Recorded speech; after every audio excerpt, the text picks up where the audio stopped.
Okay, everyone, we are live here at the People's Basics. We are here to do yet another segment of our Commoners Corner, where we want to hear from regular people like you. We want to really explore with everyone out there what they think the basic role of government is, and we want to make sure that we are answering and talking about the top issues that concern you. And so today on the program, we've brought on Aharon Yosef Baer to be able to come on, to be able to talk about his top issues. With that being said, let's bring him into the program. Welcome, Aharon. Hey, thanks for having me. You're very welcome. So for the folks out there who might want to get to know you a little bit more before hearing what you have to say politically, could you let them know a little bit more about yourself, where you're from, what you do, and how you politically identify? Sure. So I live in Arizona currently, in the Phoenix metropolitan area. I work as a business analyst for an agile development process, which I think informs my political outlook a lot, actually, because I don't really identify as anything particular. I'm an independent. Briefly registered as a Democrat to vote in the primaries in 2020, but generally I find myself as an independent. I think of government very like I do with work, agile, iterations. I know people criticize iterative things. They want big changes right away, but I like small changes that are very meaningful and just constantly changing, which is why I think I would consider myself a progressive. Because I define progressive as progress, as wanting things to change for the better. And if it's not perfect and nothing's perfect, then it should constantly be changing until it is. So although I consider myself a progressive, I'm not particularly left-wing. I think we should change things for the better, but socially, I identify, I would say I'm a social libertarian, because and I say social libertarian rather than socially liberal because I align politically a lot with the left, but for different reasons. I personally am, and I've been doing actually in preparation for this show, I was trying to answer the question, and I think I have to admit to myself, I'm probably far more conservative than most people think I am, simply because of my political positions are very liberal, but my personal positions are very conservative. So I don't really know where I fall. It is a very interesting dynamic because, very often we in mainstream discourse have it on like a one axis ideology spectrum of left to right, but we know that's not true. That there are people who can align with some of the progressive, maybe economics, but then on some cultural issues, they might not align. And I really appreciate you speaking my lingo as a project manager myself who works in agile projects. I get that logic a lot, but for those who might not know really like why the iterative model makes a lot of sense compared to, some progressives who tend to be more so, I'd say even the waterfall style progressives of trying to do a revolution. It takes planning and it's one big thing. It might fail or not. Can you describe a little bit more for lay people who don't understand agile, what that really means and why you think that iterative model is best? Yeah. So essentially there's two, when you're developing software, for example, you can, come up with this grand idea of a perfect system, and you can plan it, and you can spend a lot of money, and you can, analyze it ahead of time and try to get the exact thing that you want. It could take years, and then eventually you release it and hope that it works. If it works, great. If it doesn't, you have to start all over, and it's not great. Agile takes a different approach. Agile says that let's get working software right away. Is this making it a little bit better? If yes, code it, right? And you never stop. The project is never done. It's just every cycle you're releasing new code, you're testing it, you're making changes. You're saying, does this work? It works in this way, but not in that way. So let's quickly change it, and never to get stuck in one idea, right? Yeah. Never to say, I've decided that I am for this particular way, and that's the only way, and I'm going to fight for it to the death. It's let's try it and see if it works, and if it doesn't, let's very, very quickly fix it. And so that's why I don't really like anything that can't be undone right away. That's why Sure. big changes scare me. But a lot of small changes that make things better. The idea of a minimum viable product, where it's is it good enough? Is it good enough for now? It's not going to be good enough for tomorrow, but is it good enough for today? And if it is, Exactly. let's get it done. Yeah, I mean, I largely embrace a very similar mindset, but one of the concerns that I have is frankly trying to define what that kind of good is. One of the problems that sometimes happens with the agile approach is that you don't necessarily have a consistent vision. You're just constantly adjusting along the way. And so, therefore, there might not be as much trust that you are going to get at the very end what you expected. And that's good and bad. Sometimes the good side is you're learning, but sometimes the bad side is that you are delivering something that is not consistent with vision. You're just plugging and playing pieces as you go along. And so that kind of gets back to the central question I like to ask on these Commoner Corner segments, which is, what is the basics that we're aiming for? What do you think is that like basic role of government, so that when we're thinking about how do we improve in these iterations, what are considered good steps in the right direction versus wrong? How do you define that relationship of what the basic role of government is? Yeah, really easy question, right? So I think there's a difference between what government must do and what government could do if the people choose for it to do, right? Sure. I think as far as, what is a government, it's really just the organization of society, right? Yeah. In whatever format you want that to be. I don't really believe that anarchy is actually a thing. I think that if there is a leadership vacuum, it will be filled. So we have to, maintain some form of society in an organized way, where we can collectively do things for the greater good of our society.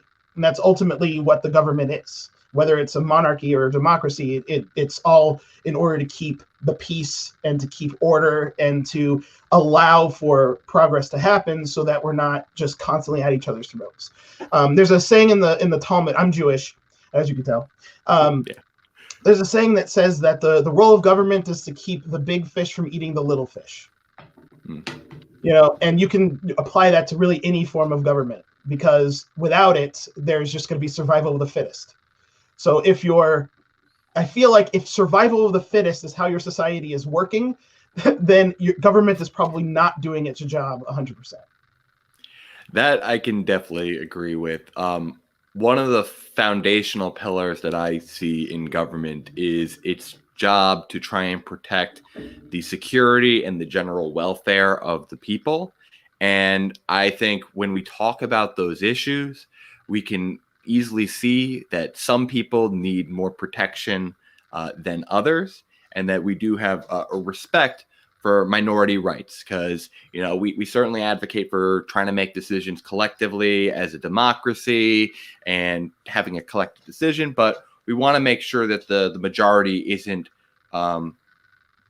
discriminating or oppressing the minorities of the country. So I'd ask, in your opinion, how do you think we try to address that power dynamic? Because I think there's a large debate kind of going on between the notions of equality and equity. And I'd love to hear in your philosophy what you think we need to be aiming at. Should we be treating all people equally, or should we be trying to make adjustments to, balance the scales, essentially? Yeah. So, I myself find myself being a minority in multiple ways. I'm half Black and half Jewish, Ashkenazi. So most people would consider that half of my family to be white, although they don't consider themselves to be white. But I generally, because of my multicultural upbringing, I've found myself to not associate myself personally with a group the way that a lot of people do. I've never been a part of a group. When I was young, I lived in Chicago. I was born in Chicago, and I was very light skinned, right? And I lived in part of Chicago where everyone at my school was black. I was the white kid, right? And I grew up for the first 8 years of my life basically as the white kid. And then I moved to Arizona, and everyone was white, and suddenly I was the black kid, right? So I just have decided that these labels are nonsense, and I am me, and that's all I am. So I take a very individualist approach. I think that we should help out people who are in need because that individual person is in need.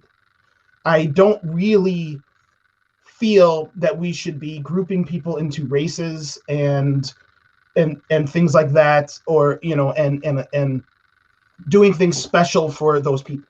However, it just so happens that we used to, not as much anymore, although that's a debate, but we used to segregate very specifically along racial lines. And the result of that is that not everyone is at the same starting place today.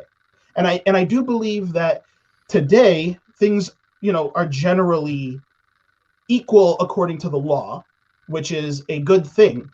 But the application of the law might not be equal, and I don't, and it's also because of the history and all of that. So I see the argument for both sides. So in my particular approach to racial inequities, for example, I like to consider it less about black versus white and more about descendants of slaves and Jim Crow, and those who are not descendants of slavery and Jim Crow, which I know that there are people, immigrants to this country from other places, and they are dark-skinned, darker than me, and they have, faced discrimination because of it.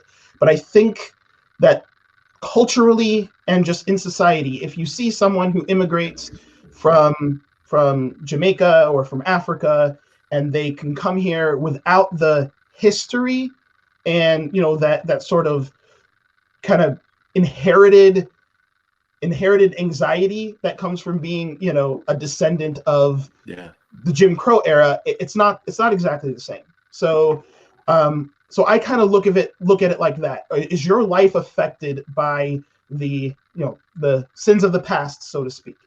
And if it is, then it should be addressed in some way. I think that's pretty reasonable myself. I think it does recognize that people aren't just their skin color. They are individuals who have a history of which some were discriminated based on their skin color.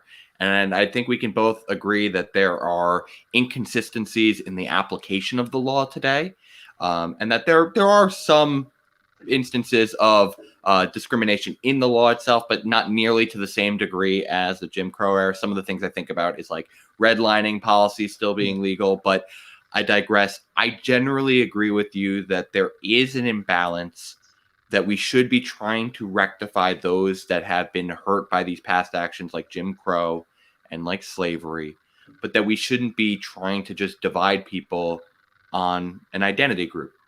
An immigrant who came to this country has a very different experience than a non-immigrant who came to this, or who lived here and grew up and had ancestors here in this country, because of the starting point. They never faced those forms of trauma and had that carry out through their periods of childhood development. So yeah, I totally agree. And does that mean that these immigrants don't face some form of discrimination and judgment because of having darker skin? No.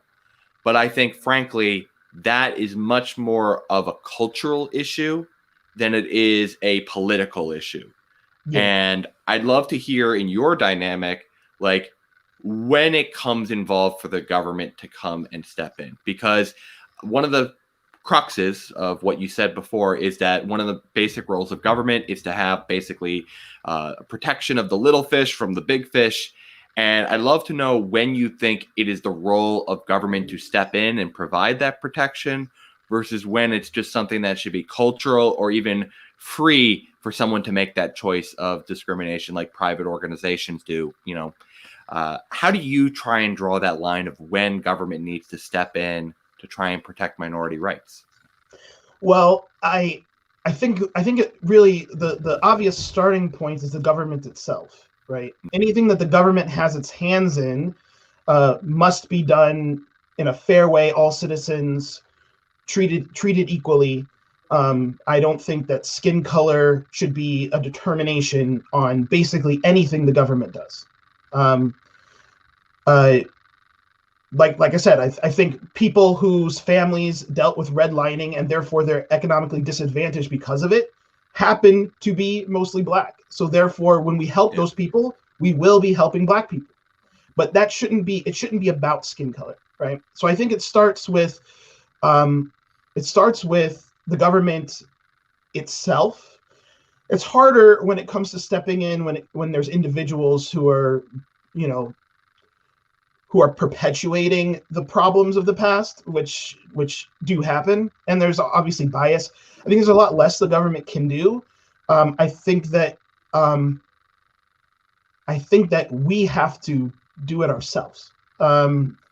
We teach our children the right way. We don't frequent businesses that treat their customers poorly in any sort of way. We sort of, it's funny because a lot of times we talk about cancel culture, that and I generally don't agree with cancel culture in the way that it usually applies, which is someone losing their job because of something they said on social media, especially if it's just, generally I don't agree with it. But to an extent, cancel culture is the very libertarian answer to this problem. If someone's problematic, you cancel them, right? You boycott their business and you address it from the bottom up. Yeah, I think that's interesting because I generally see there's a little bit of a distinction between cancel culture and that, but it is an interesting dynamic. The difference to me is, are you going out of your way to try and get others to destroy them too? Or are you making an individual decision for yourself to no longer interact with that individual or business? I think it's very reasonable and, in fact, like healthy for society to take that individual decision to say, doesn't align with me. I don't want to reward them with my attention or my business.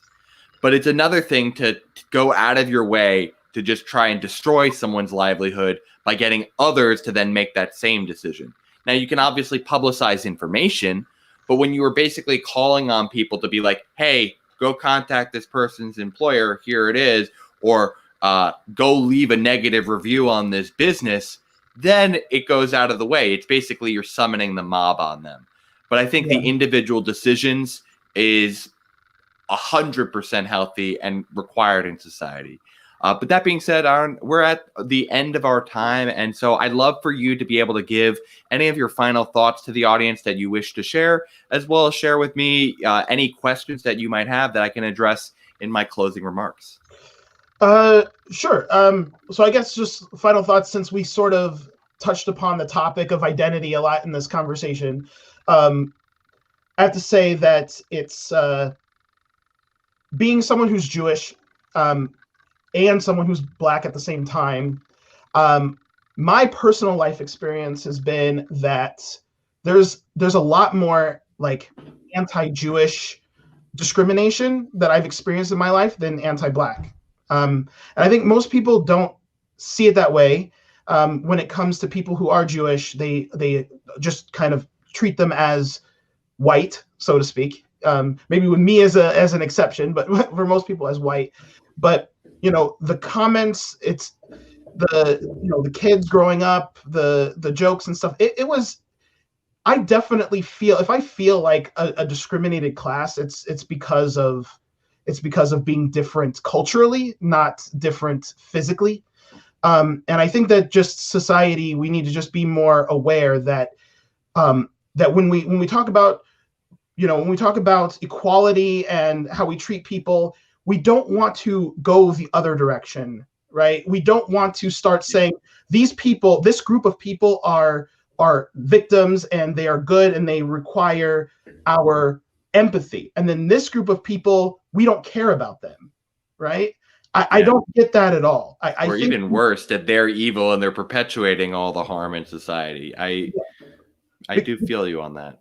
Because when we are born and we live our lives, we are only us. We are not our group, right? And our personal experience might be one of, privilege, and our personal experience might be one of just, disadvantage. But we need to look at the person and say, does this person, what do they need? How can we help them? And I just think that we've kind of lost sight on what Dr. King had said about judging people not by the color of their skin, but by the content of their character. Yeah, it is a very interesting dynamic that, frankly, I've seen a lot more conservatives kind of quote that notion compared to the left, which is more focused on trying to create justice and advocating for particular groups. I don't necessarily want to go to the point of doing agreeing to the comparison of who gets discriminated against more, Jews or blacks, but I will echo your sentiment as a Jew that I have faced discrimination myself on that notion. Back when I was working for IBM and I was working down in North Carolina, I faced it on a very vehement level. And I want to echo that sometimes we forget when we just hyper focus on one group that there is unfortunate hate going in all directions. And it's because we are so hyper focused on our things that divide us instead of just looking at each other as just individuals. And so, Aharon, I want to thank you so much for coming on today to be able to share your perspective with the audience today. Thank you, and have a happy and kosher Passover. Yes, to you as well. Have a happy Pesach. Okay, everyone. That was Aharon. We really got a good time being able to talk with him. We want to invite you all to come on and be able to have your own conversations in a similar manner. We have a link to our link tree in the description section below. That'll take you to all of our links from our social media pages to our content to our Calendly, where you can sign up to come on to this segment. We really appreciate Aharon coming on today. We really appreciate all of you who tuned in live to watch this. Please make sure you like, share, and subscribe. I hope you all have a great day out there. And as always, I hope you all stay basic.